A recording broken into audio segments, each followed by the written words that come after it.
The year is 1860. A remote manor house in the West Country. The sheltered world of a prosperous Victorian family is about to be shattered by a shocking crime. A 4-year-old boy taken from his nursemaid's room and killed. Was it an act of revenge on a wealthy landowner by desperate villagers? A dark family secret? Or an innocent game that went tragically wrong? I'm Jerome Lynch, QC, and in tonight's crime team, I'll be asking 2 investigators to solve this true crime from history. I know who the killer is, but our sleuths know nothing about this case. The challenge facing them is, can they crack it in just 3 days? The clock starts ticking now.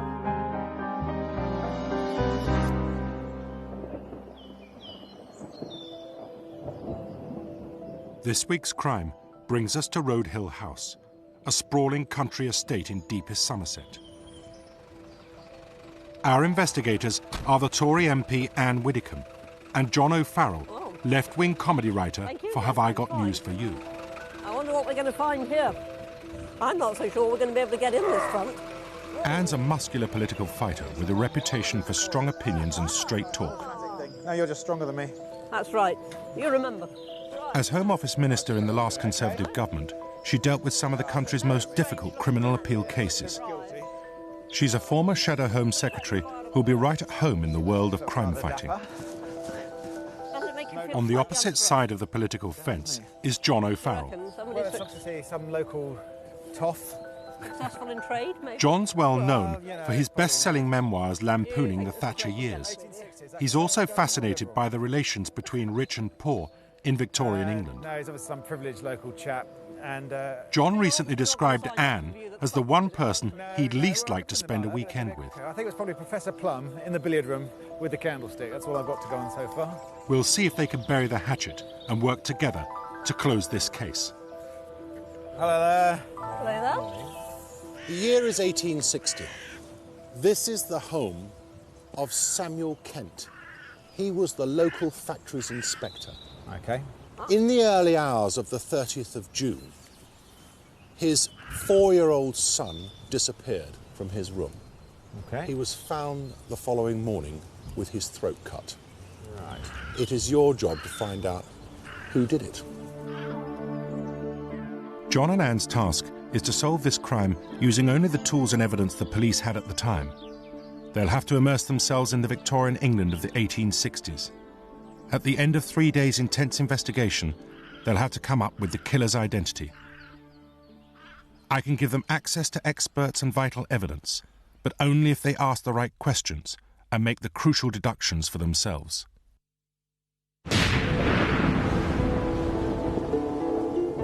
On the night of the killing, there were just 6 people at Road Hill House. Samuel Kent, a powerful government factory inspector. His wife, Mary Kent. 2 teenage children, Constance and William. The victim, 4-year-old Savile Kent, and his nursemaid Elizabeth Goff.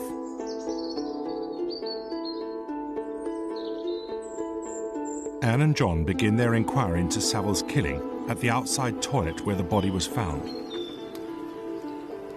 John O'Connor, a Scotland Yard expert in crime scene investigations, is on hand to acquaint them with the scene that confronted the police in 1860. Very well paid. Is this the This is the privy, the scene of crime. Okay, this is where it all happened. Right. Very primitive privy, isn't it? What you have here is the dead child, throat cut, stab wound to the chest. Those are the obvious injuries. Not a great deal of blood. Right. The privy is actually a pit, and there was an attempt made to put the body into the pit, but there was a splash board which prevented it going all the way down. So this is there was an attempt to... This is a badly planned murder, then? There was an attempt to hide the body, yes. Failed attempt to hide the body, so it's a badly planned murder. Somebody's not checked out the place they were going to dispose of the body beforehand. Yes, indeed. Anne and John quiz our crime scene expert in an attempt to find important clues discovered at the site by police in 1860. Okay, so we searched the privy. Yeah. And the area outside. Yes. And there's no blood. There's no blood outside. No. You might be thinking about any other evidence you might find at the scene. Well, you would search the privy and in the privy, wouldn't you? That's right. Yeah.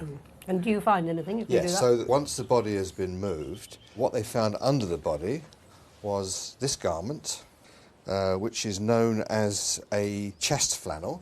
And is this blood-stained? No. And that is... It's not blood-stained. So I am not going to buy a cut throat and no blood.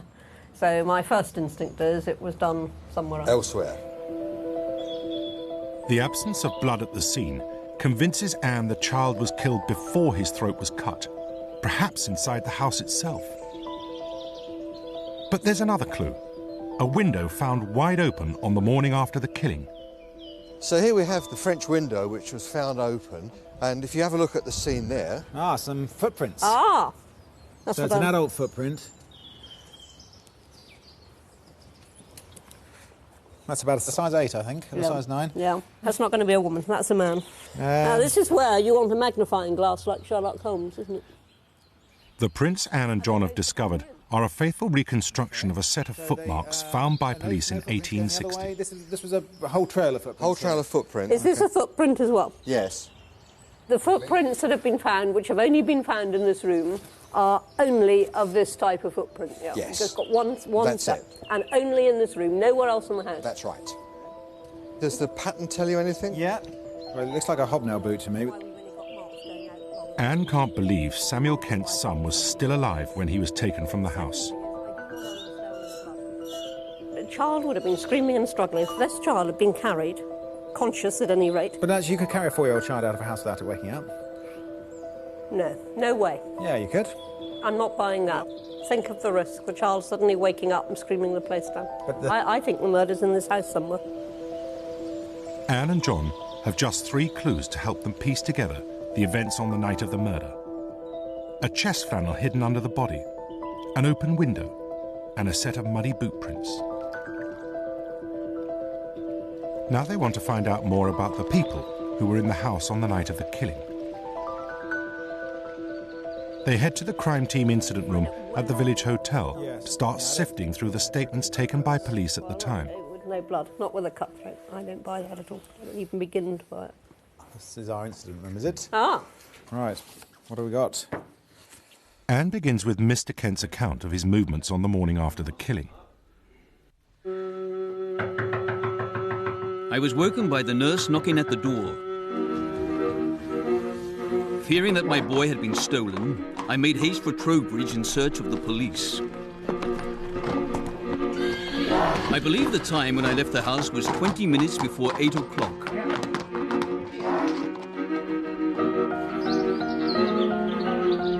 Mr. Kent's daughter, Constance, ran to raise the alarm in the village. She hurried to the vicarage of Reverend Peacock. Constance, what is it, my dear? Reverend, you have to help. and that was at 7:45. That was 5 minutes after Samuel Kent left. I was summoned to Mr. Kent's premises by his daughter, Miss Constance. She told me young Master Saville was stolen from his bed. Upon my arrival at the house, I learned that Master Saville's body had been discovered. I immediately set out in pursuit of the boy's father. It was shortly before 8 o'clock. I soon caught up with Mr. Kent and told him his boy had been found with his throat cut. Samuel Kent says in his statement that he departed at 7:40. Edward Peacock says that Constance Kent arrived to get him at 7:45. So already there's a 5-minute gap there. Peacock still has to get to the house, presumably talk to the people there, find out what happens. Then he sets off after Samuel Kent, and yet he still overtakes him. Yeah. There appears to be some very questionable stuff here. Anne, John, would you like to come and join me? Yes. Absolutely. Just so we can see where we've got to. Who's lined up at present as the potential killer? I'm not going to do that at present. Well, I mean... No. I think that's wrong, because we're being led towards Samuel Kent. Well, everybody's in the frame. Everybody's in the frame. Queen Victoria's in the frame at the moment, but No, you have she's to... not. No, well, it's always the last person you think, I Anne. It's always the last resolutely person you think. Is it murder? Yes. I don't know. I think You say yes, you say don't know. No. We have a scene of disposal with too little blood to suggest that the murder was there on the spot. Right. Now, that is why, is it a murder? If the child had been carried out of the house with the chest flannel being pressed against its mouth as a gag to keep it quiet while it was being taken out, and died as a result of that, and then a murder was perpetrated, Yes. that could have started off as a kidnap. Have you got any other tangible evidence? Yeah, the hobnail. And the open doors. So And you've no- got to check and no these mu- two things, haven't you? Yeah. You've got to look at the boots. The boots, as we think we see them at the moment, and we'll need to check this out, were probably hobnail boots. Chest flannel. Chest flannel... I still reckon gag. I'm not convinced by the gag, because I think you could gag a child with your hand. Whether it was or not, what could you find out about the chest flannel that might help you? Well, you Whose can it find was. Whose it was. We need to do two things. We need to talk to the pathologist, and we need to check out the chest flannel. Right, so the We'd next... like to do those two things next. Anne wants to find out more about the cause of the child's death and the lack of bloodstains at the privy where the body was found. She hopes the village GP can provide some answers. If somebody is already dead, Yeah, and they are then stabbed, or they have their throat cut, Yes. would blood flow in any quantity? You might expect a little bit of dribbling of blood from the wound, but you would not get the arterial pumping. If you're a 4-year-old child of normal health, let's predicate that, and somebody is trying to stop you crying out or making a noise, and they put a cloth over your mouth and nose, could you suffocate? I would have thought so, yes. Do you happen to know in this case if there were any signs of suffocation? The doctor said that there was a blackened area around the mouth of the child, which contrasted with the pale appearance of the rest of the body. This led him to believe that there was a strong pressure applied against the mouth during life. Hooray! Right, well, I mustn't get too excited, but the theory is beginning to hold some water. So it could have been that somebody was trying to keep the child quiet. Just as Anne suspected, the child Saville was smothered before his body was dumped at the privy. Anne's theory about an accidental suffocation during a kidnap is starting to look realistic. Hello there, I'm John. I believe you may be able to help me with some... John hopes the chest flannel and the hobnail boot prints will help to identify the killer. He's gone to consult an expert in Victorian clothing and fashion. Looks a bit like a sort of primitive bra, doesn't it, really, there? It's actually It does quilted. chafe quite badly. I've tested it out. It's the sort of item that would have been worn for extra warmth and was worn by all types, from children right up to adults. Okay. But this one looks as though it's been made for a woman. Probably quite a small woman, I should imagine.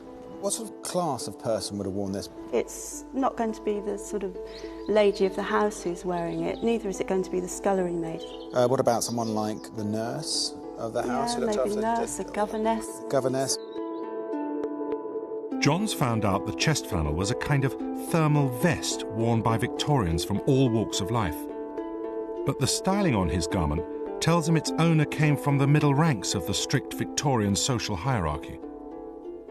Hobnails, would they only be worn by the working classes in Victorian times? Pretty much labouring classes. People were labouring outdoors? Yeah, outdoor staff, that's the thing. A bloke like Samuel Kent, rich member of the sort of new aristocracy, really, would be very unlikely to ever be seen in hobnail boots. Oh, definitely, yeah. He didn't wear the hobnails ever. I think people would be very alarmed, if not slightly amused, to see somebody of his status actually wearing a working class boot. Halfway through day one, Anne and John have frustratingly little to go on. A suffocated child, a middle-class chest flannel, and the boot prints of a working man. Our investigators are still suspicious of the dead boy's father. Why was the Reverend Peacock able to overtake Kent on his way to Trowbridge, despite leaving the house a full 10 minutes after the father of the dead child?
amateur sleuths have 2.5 days left to solve the Victorian murder mystery of young Savile Kent in a Somerset country house.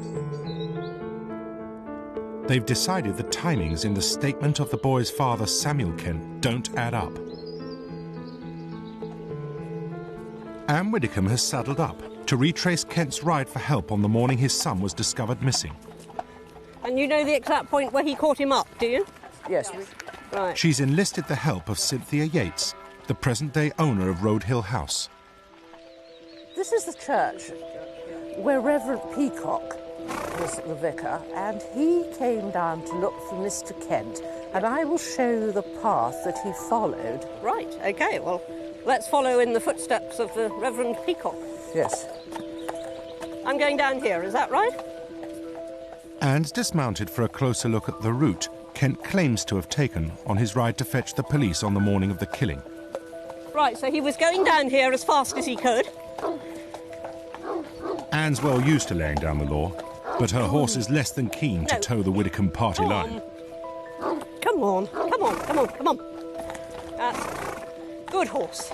Slow, slow, walk, walk. John's taking the easy route into Trowbridge. I think we were made for each other, me and Anne. We're the Mulder and Scully of crime team. Obviously, I've not much time for our politics, but we haven't got onto that really yet. Maybe we'll further down the line. John's looking for a motive for this crime. He's hoping the parish records will provide information about life in the village and the work of factory inspectors in 1860.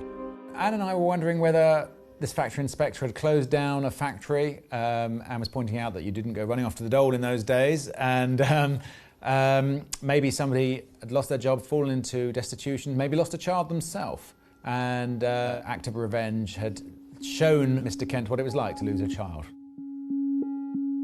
Give us something about factories or the word Kent. It's a bit like looking for a needle in a haystack. Trawling through the box loads of records from the area in the 1860s, John eventually makes a breakthrough. This looks promising.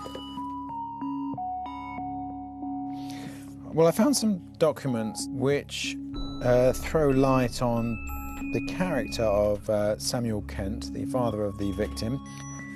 Mr. Kent has put big fences around his property to stop people getting in. He's also stopped locals fishing there.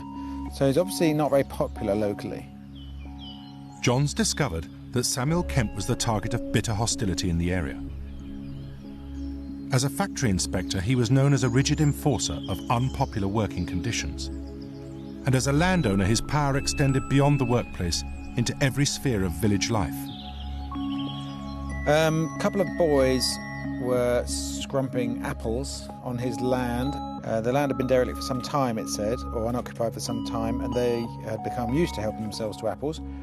However, Mr. Kent still prosecuted, and it seems that two lads aged 16 and 14 were committed for 3-month imprisonment with hard labour.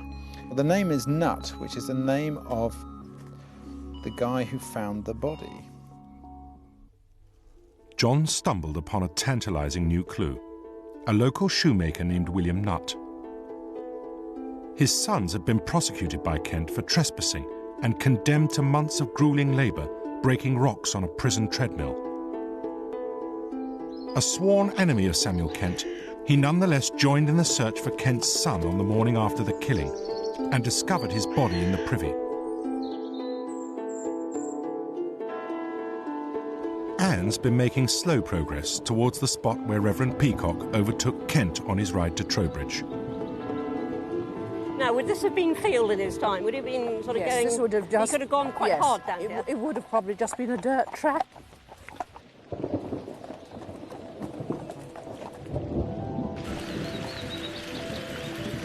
It's not her day. With thunder and a frightened horse, she's forced to make an emergency dash for the stables. Next time you see me, I'll be on terra firma. And the more firmer, the less terror. Whoa! Go on. Come on.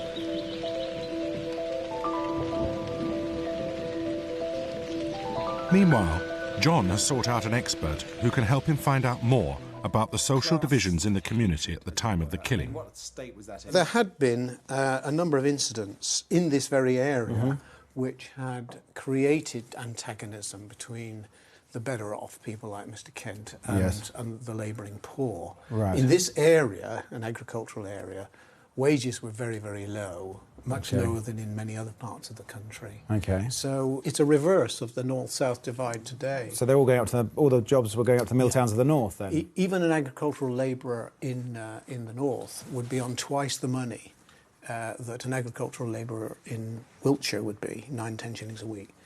Mr. Kent was not only a wealthy man living in a big house, but symbolically was, or could be seen to be, responsible for the loss of employment amongst handloom weavers and people in the domestic industry. He would have closed down factories and it would have had a direct effect on the local economy. That sort of thing.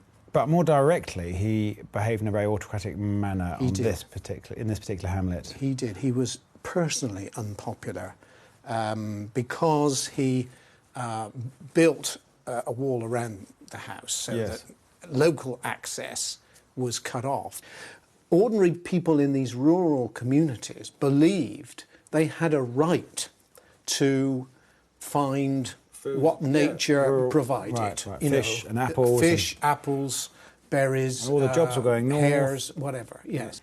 So we're getting closer to establishing a genuine motive here. Come on. Her thoroughbred spooked by the thunder, Anne seizes upon a break in the weather to have another crack of the whip, this time with a more submissive pony. So you assume that he's going along here like a bullet. And as much as the road, which in those days it wouldn't have been this, it would have been unmade up, it would have been a bit awkward.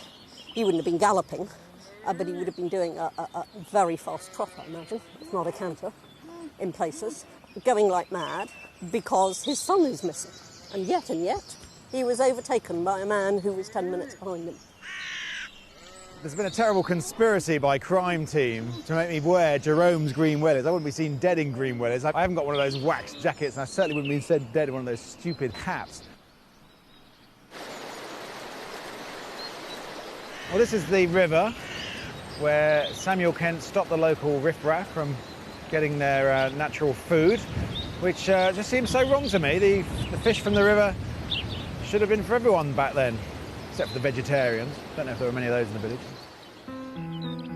Anne's finally located the spot where Mr. Kent was overtaken by Reverend Peacock.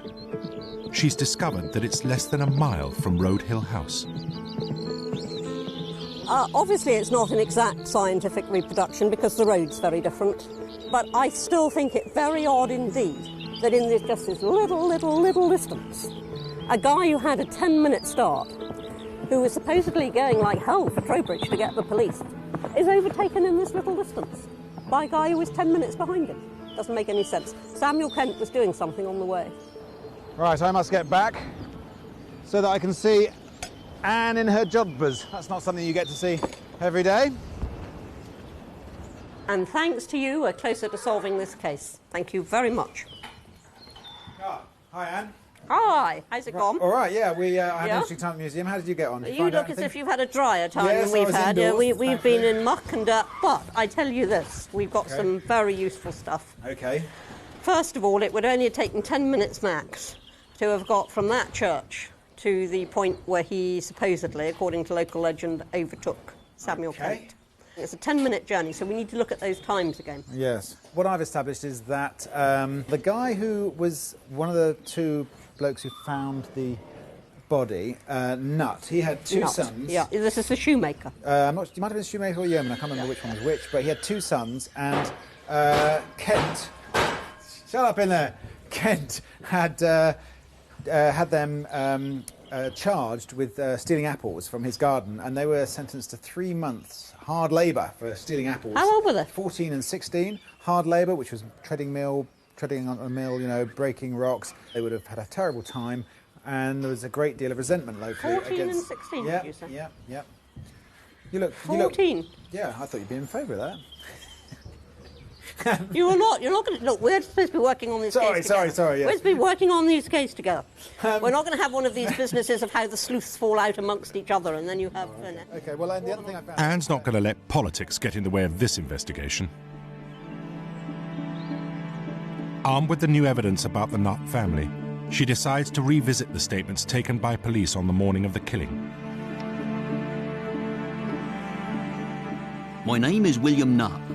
I'm a shoemaker. A man called at our gate and said Mr. Kent had lost a child. Having the affection of a father, I helped search the upper lawn. I then went to the privy. I discovered Master Seville's body in the waste pit. But another villager who helped in the search that morning told a very different story. Nutt said to me, if the child is not in the house, we might as well look for a dead child. It was Nutt's idea to go to the privy. On finding the lad, he remarked, look, 'tis over, just as I predicted. Perhaps it's just my suspicious mind at work. Having the affection of a father, I mean, you know, Yes, and deeply empathising with somebody yes. that he cannot bear. And Yes. what does he do? He goes to the closet. He goes straight to the closet. Yes. Now, you could say perhaps he wanted to go. But on the other hand, why does this guy head straight for the scene of the crime? Yep, to make it look as if he's not Why suspicious. does The he person. go there? Yeah, no, I don't know. He's definitely a suspect. I want to know why William Nutt went straight to that closet. Not right, is it? Yeah, I think he's our Not right. suspect, doesn't he? Yeah, so do I. So do I. Nearly the end of day one, our investigators have identified two suspects: the father, Samuel Kent, and the villager, William Nutt. But with little in the way of concrete evidence, they turn to the one person who was closest to the child at the time of the abduction, the nursemaid, Elizabeth Goff. Nursemaids enter the frame. It's the nursemaid's. Anne and John's suspicions are confirmed by the original police reports. The chest flannel discovered in the privy was found to fit the nursemaid perfectly. Now I think the plot thickens. Oh, and it's a substantial statement. It's quite difficult to read, actually. I wonder if we've got magnifying glasses supplied. I feel like Sherlock Holmes. Except you don't do it with your own specs on. That's another time. No, near the door of the bedroom. So she did sleep in the room She with did. the child. We've now established that. And it was near the door of the bedroom. She's supposed to be very attractive, so it's quite possible that perhaps Mr. Kent had an eye for her. Perhaps Mr. Kent was in there at the time. Maybe the child woke up, saw something. Mr. Kent tried to silence the child and then tried to make the murder look like one of the villagers. I've still got Mr. Nutt very clearly in my frame because he went straight to the scene of the crime and he has said some very odd things. It's the end of day one. Anne and John have discovered that the people of the village had good reason to resent Mr. Kent, especially William Nutt, who found the dead boy. But what went on inside Road Hill House? Could someone have had a reason for wanting to murder the child?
It's day 2 of our inquiry into the killing of young Savile Kent, and a picture is starting to emerge of life inside Road Hill House. John and Anne have discovered the dead boy's vindictive father, Samuel Kent, had made enemies in the village. Did his family become a target for revenge, or was Kent himself involved? Morning. Morning. Good morning. Come in. Thank you. Anne and John have decided to delve deeper into the goings-on inside the house. This house remains pretty much the same as it was in 1860. Come through here. This would have been the ballroom. The ballroom. And it gives you some idea of the opulence and wealth that he enjoyed at that time. Our sleuths want to get a feel for the layout of the rooms and what might have happened on the night of the murder. How do you reckon a factory inspector affords this? He seems like a nasty old capitalist, frankly.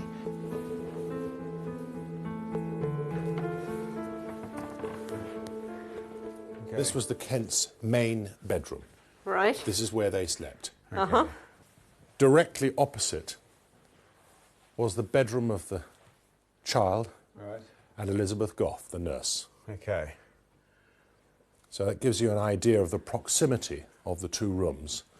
And what we know is that she was sleeping nearer the door and the child was further into the room, according to her statements at any rate. They may have been the other way around. They were the other way around, yeah.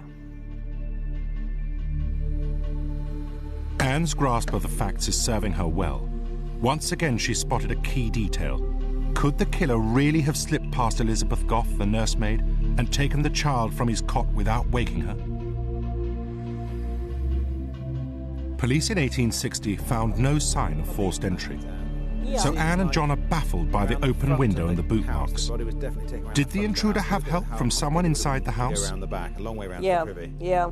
We shouldn't necessarily presume that they came in there. I think we can presume they went out there, because that was where the boots were facing out and the door was open. But it's quite possible that they came in the front door, were let in by the nurse or something.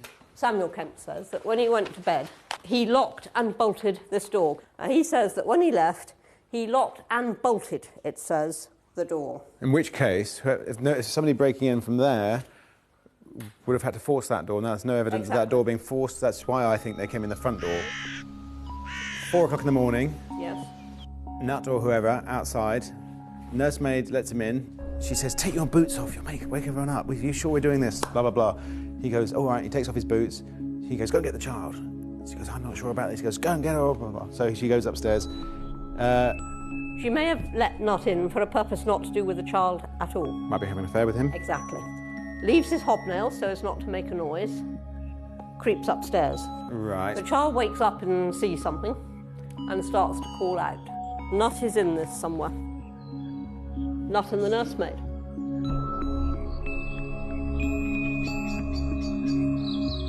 But John's not satisfied with the information he's gathered on the Kent family. The police files show that at the time of the murder, the Kents had only recently arrived in the area.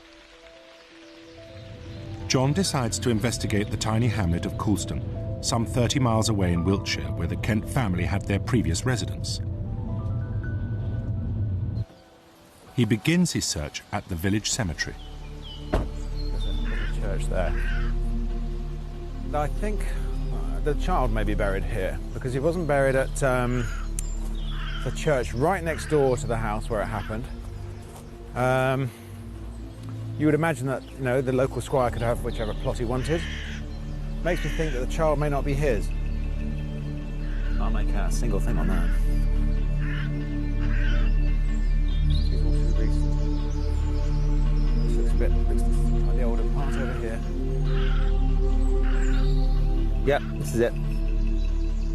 John's discovered Savile Kent's grave, but that's not all. This is Mary Ann, wife of S. Kent. It looks like there may be more than one person in the tomb. Savile, we've got Savile Kent there, the wife of Savile Kent. Savile Kent's the victim. Murdered. I can talk to the vicar, he might have some answers. Hello there. John O'Farrell. Pleased to meet you. With the help of the local vicar, John digs out the marriage and death records for the village in the 1850s. That's that, and then copy of the burial entry here, and I don't think it's on this top one. So there was a previous marriage, That's Mary right, Ann, yes. okay. John's unearthed a closely guarded family secret. Kent had a previous wife.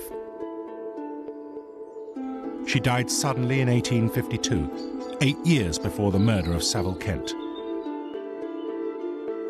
But Mr. Kent's two children, Constance and William, weren't left without a mother for long. Just a year after his wife's death, Kent married the family governess. John decides to pay a visit to the Kent's old family home in the village to find out more. A lovely place. How do you do? Hi, John. Pleased to meet you. Hi. I'm investigating a case of involving Samuel Kent, whose child is buried in the churchyard down the lane.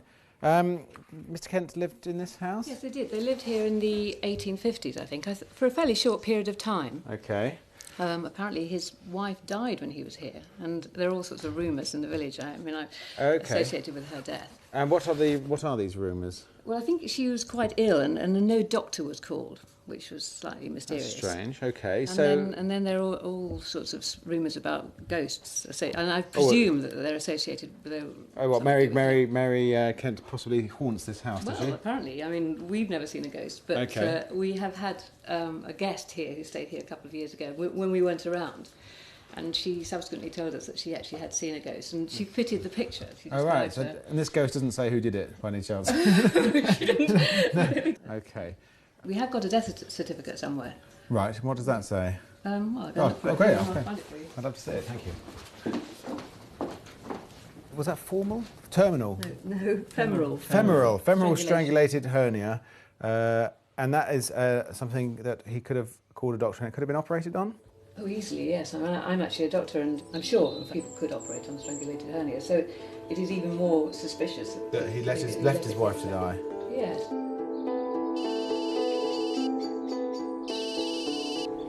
Hello? Hello, it's John here. John, hello. How are you getting on? Oh, I found out a few interesting things. Oh, what have you found? Well, for a start, There was another wife. who was allowed to die by Mr. Kent, it would appear. I've got the death certificate. She had a gut problem that could have easily been solved, but Mr. Kent did not call the doctor. Really? Yes, and he let her die. This Mr. Kent guy isn't a nice chap, is he? He's not a nice chap, no. And then we discovered that he was having an affair with the governess of the house, who later became the second Mrs. Kent. So Mary Kent is a former governess. And was the governess to the children. So there's a suggestion that maybe the older kids might have a grudge against against their stepmother and the new baby. Well, I'll see you back at the incident. See you there. See you there, Inspector Scully. Bye. Halfway through day 2, Anne and John believe they have 2 new suspects. Could 16-year-old Constance and 14-year-old William really have conspired to kill their infant stepbrother? If so, where did the adult-sized boot prints in the drawing room come from? Anne and John have spent hours puzzling over the prints, but what they couldn't have known is that the police at the crime scene in 1860 made some laughable errors. Footprints. Yeah. Would they have had anything to do with footprints? Yes, I think there might be a clumsy cover-up attempted here. Well, and I can tell you that in fact what was discovered by the police was that it was a policeman's footprint. You can forget about the footprints. In 1860, it took detectives 3 weeks to realise the prints had been left by one of their own men. But the incompetence of the police at the time went even further. 2 police officers at the time found a night shift with blood on it. It was inside the boiler, was taken out, examined, decided it had nothing whatever to do with the murder, and put it back, and then disappeared. Police in 1860 were embarrassed to discover the bloody undergarment, concluding the stains were a private, feminine matter. The loss of this evidence is a frustrating blow for Anne and John. It was not one belonging to a full-grown person. No one, this is great, it had bloods in it. No one thought it had anything to do with the murder. It was not half covered with blood. It might have been a quarter covered. Oh, well, you can dismiss that completely. Right, then, isn't it? And it's the tail end. The tail end would also account for the police's own theory of menstrual blood, I suppose is what they're talking about. It was dry and very dirty. It was a coarse shift such as a servant would wear. Oh, OK. Dr. Stapleton said there was nothing on it but what might have been from natural causes. I mean, what nits did they have on this case? They said it was a servant's one, though, that was interesting. That's because there's me thinking not belonging to a full-grown person, and you're thinking, OK, Constance, and then they're going, it was one of that belonged to a servant, and that makes me think Elizabeth. Was she very small? I think she was from that size of that. Yes, she was small because of the size of that chest flannel. Constance and Elizabeth are the two main suspects at the moment.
It's the last day of our inquiry into the killing of 4-year-old Savile Kent. Our investigators have just a few hours to decide who did it. Was it the vindictive father, Mr. Kent, whose first wife died in suspicious circumstances? Or William Nutt, the disgruntled villager, who had an uncanny knowledge of where the body was hidden? What about the nursemaid, Elizabeth Goff? After all, she slept in the same room as young Savile Kent. Or has the discovery of a small, blood-stained nightshirt thrown suspicion on Constance, Kent's daughter by his first marriage? I think the point is that if it had been a servant's nightshirt, however old and soiled and dirty it was, they weren't like us. It wasn't a throwaway society. No. These things were kept, they were patched, they were handed down. Yeah. They don't get thrown away because they're dirty. Anne's made an important breakthrough. Each item of laundry in Road Hill House was carefully logged by domestic staff. In the police documents, Anne and John discover the testimony of the Kent's laundrywoman. She claims that in the week following the murder, one member of the household was missing a nightgown, Constance. But John is interested in the signature on the laundrywoman's statement. The second one is Martha Stutt or something. Oh, is it Nutt? I will have to go away to read this. You're just taking me out again of a line I was trying to follow. With time running out in their investigation, John's found a potentially crucial new link. The Kent family's laundrywoman was the wife of William Nutt. There are two theories. It was the Nutts or it was Constance. Now, the Nutts have got the motive of revenge and anger and hatred. They may have been driven insane by hunger and poverty or whatever, but I find that a bit far-fetched. They could be trying to frame Constance by removing this nightdress in the wash, but I think that's a red herring. I still say Constance Kent. Yeah, she's the one. Agent Scully, we have our murderer. I'm not prepared to suddenly forget about Mr. Nutt. I cannot overlook the fact that he went straight to the scene of the crime. Straight to the scene of the crime. And that he pretends to have been extremely sympathetic towards a guy he obviously hated. Going back to the evidence, Anne discovers the testimony of a former servant. She claims that Constance was subjected to cruel punishments by her stepmother, locked up in the one part of the house our investigators have overlooked. The cellar. Anne and John are struck by Constance's peculiar way of coping with her imprisonment. That poor kid. The cellar down here. Yeah, I'm right behind Miss Constance fancied herself in the dungeon of a great castle. prisoner to be taken to the block. When Mrs. Kent unlocked the door, Constance looked pleased with herself. Mrs. Kent asked her what she was smiling at. "Oh," she said, "only the funny rats. See how they dance and play about." There they are, there they are. So it's out there somewhere. let's go back out. Hi. Hi. Okay. Jerome, it's wonderful, but we're in the middle of an investigation. where do you think it is? Well, Anne and John have unearthed another important clue. In 1860, police searched the house, and on a ledge in the cellar, they found secret papers written by Constance. A certain person calls me a sinner, a tiresome girl. You're not wanted. Oh, this is awful. Have a look at that. Okay, well, that's a record of a poisoning. A certain person confined. I put a curse on them all. My mind is feverish, wretched. I have denounced all belief in religion and devoted myself, body and soul, to the evil spirit. The jottings of a slightly mad girl, I think. Slightly. She is seriously unbalanced. I have become a demon, always seeking to accomplish my evil schemes and adventures.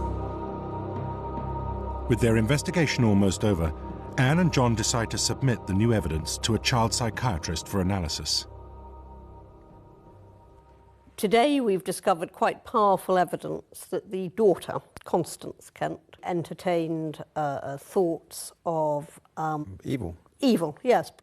I mean, we have to think that this is 1860, that there's a growing interest in the occult anyway in Victorian England. Okay. I mean, later on taken up by people... Even in middle-class families like this one? Yeah. If you read the little books that the Bronte sisters wrote, you know, when they were children, which you can see in Haworth Parsonage, yes, they're full of these kinds of images. Okay. You could argue so that the symptom, so to speak, of her fantasy when she's in the cellar, that might be a symptom of somebody who's mentally unwell, but it might be the way that somebody has of managing a terribly unpleasant experience. So she converts the awful into something rather magical. Sure. She's had a traumatic experience, this girl. Her mother died when she was young. She has now got a stepmother. Might that trigger some sort of psychiatric disorder? It certainly can. The sense perhaps not only of the mother dying, so that's a loss, but of being usurped by the younger favourite brother, that certainly could, you know, lead to thoughts or fantasies of, you know, of hatred, of wanting to get rid of wanting to go back to how it could have been perhaps with her father. I mean, we don't know enough, but it certainly is a possibility. Could she actually slit the throat of, stab, possibly having previously smothered a 4-year-old? It's uncommon. I mean, it's much more common for children to be killed by parents and step-parents than to be killed by siblings. Our investigators are out of time. Anne and John must now name their killer. So who are you going to arrest? I've already sent a constable to go and arrest Constance Kent. Why? She was insanely jealous of young Master Kent. He had pushed her father away from her. All their father's dotage was now on the small child. She was insanely jealous about this little boy, and we know that she was a very disturbed little child. So, Anne, who are you going to arrest and potentially hang for this? Constance. She could well have been slightly mad, and frankly, I think you need to have been mad to have done this to a poor little child. Yes. Anne, John, now let me tell you what really went on in this house on the night of the 30th of June, 1860. The police never did solve this case. The Nuts had every reason to hate Samuel Kent, but they didn't kill the child. Samuel Kent and Elizabeth Goff were almost certainly having an affair, but they had no reason to kill the child either. You know, it was 5 years before Constance Kent, riddled with guilt, walked into a police station and confessed. Constance had nursed a grudge against her father and former governess for years. They'd sat back and allowed her mother to die while conducting a sordid affair behind her back. Kent and his new wife doted on their young son, but neglected Constance. She was reduced to wearing the rough flannel nightshirt of a servant. When her father began a secret affair with Elizabeth Goff, the nursemaid, Constance saw her chance for revenge. You were absolutely right, Anne. While her father and the nurse were together in the spare room, Constance used the nurse's chest flannel and smothered the boy, then carried his body to the privy and cut his throat from ear to ear. Finally, she opened the French windows to throw suspicion onto an intruder. The next morning, William Nutt joined the search for the missing boy and stumbled on the body in the privy. That was a sheer coincidence. And what of Samuel Kent's ride to Trowbridge? When the alarm was raised in the morning, the infant was missing. Kent feared Elizabeth Goff would panic and expose their adulterous affair when quizzed about her absence from the nursery that night. He hurriedly arranged to meet Goff in the woods to get their story straight. That's why Reverend Peacock was able to catch up with him so easily.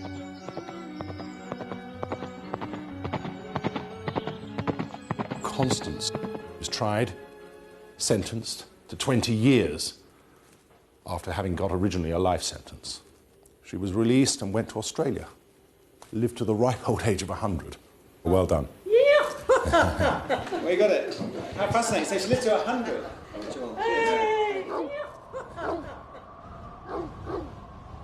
As for this house, it remains haunted by the cry of a 4-year-old boy.